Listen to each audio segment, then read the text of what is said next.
Hello guys, welcome to mech studio. T20 world കപ്പിലെ നിലനിൽപ്പിനുള്ള ജീവൻ മരണ പോരാട്ടത്തിൽ ജയിച്ചു കയറി നിലവിലെ ചാമ്പ്യന്മാർ. ഗ്രൂപ്പ് സ്റ്റേജിലെ പോരാട്ടത്തിൽ ഒമാനെതിരെ വിജയം അനിവാര്യമായ പോരാട്ടത്തിൽ 8 വിക്കറ്റിലായിരുന്നു ഇംഗ്ലണ്ട് ജയിച്ചു കയറിയത്.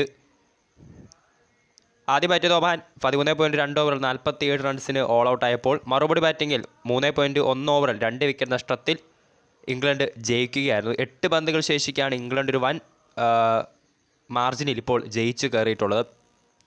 ഇംഗ്ലണ്ടിനെ സംബന്ധിച്ച് സൂപ്പറായിട്ട് ഉറപ്പിക്കണമെങ്കിൽ ജയം അനിവാര്യമായ പോരാട്ടം തന്നെയായിരുന്നു. കാരണം ഗ്രൂപ്പ് ബിയിലെ ടീമാണ് ഇംഗ്ലണ്ട്.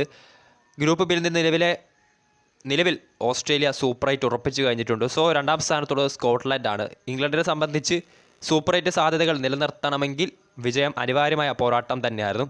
സോ ആ ഒരു മത്സരത്തിൽ അങ്ങനെ ബട്ട്ലറും സംഘവും ഇപ്പോൾ ഒമാനെ തകർത്തെറിഞ്ഞ് ജയിച്ച് കയറിയിരിക്കുകയാണ്.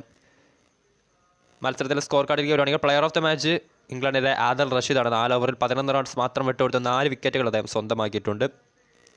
ആദ്യം ബാറ്റ് ചെയ്ത ഒമാന് വേണ്ടി ഷോയബ് ഖാൻ 11, കശ്യപ് പ്രജാപതി 9, ആക്യുബില്ലിയസ് 8 റൺസാണ് ഒമാൻ്റെ ടോപ്പ് സ്കോറർ. ബാക്കി ഉള്ള ബാറ്റ്സ്മാൻമാർ 2 അക്കം പോലും എത്താതെ പെട്ടെന്ന് പുറത്താവുകയായിരുന്നു. ഇംഗ്ലണ്ടിന് വേണ്ടി ആദിൽ റഷീദ് 4, ജോഫ്ര ആർച്ചർ, ബാർക്കൂഡ് എന്നിവർ 3 വിക്കറ്റ് വീതം നേടിയിട്ടുണ്ട്. മറുപടി ബാറ്റിംഗ് അനായാസം ജയത്തിലേക്ക് ഇംഗ്ലണ്ട് എത്തുകയായിരുന്നു. വെറും 3.1 ഓവറിൽ അവർ ജയിച്ച് കയറിയിട്ടുണ്ടായിരുന്നു. ക്യാപ്റ്റൻ ജോസ് ബട്ട്ലർ 8 പന്തിൽ 24, Phil Salt 12, Jonny Bairstow 8 runs നേടിയിട്ടുണ്ട്. ഇംഗ്ലണ്ടിൻ്റെ വിക്കറ്റുകൾ നേടിയത് കലീമുള്ള, ബിലാൽ ഖാൻ എന്നിവരാണ് ഇംഗ്ലണ്ടിൻ്റെ വിക്കറ്റുകൾ നേടിയിട്ടുള്ളത്.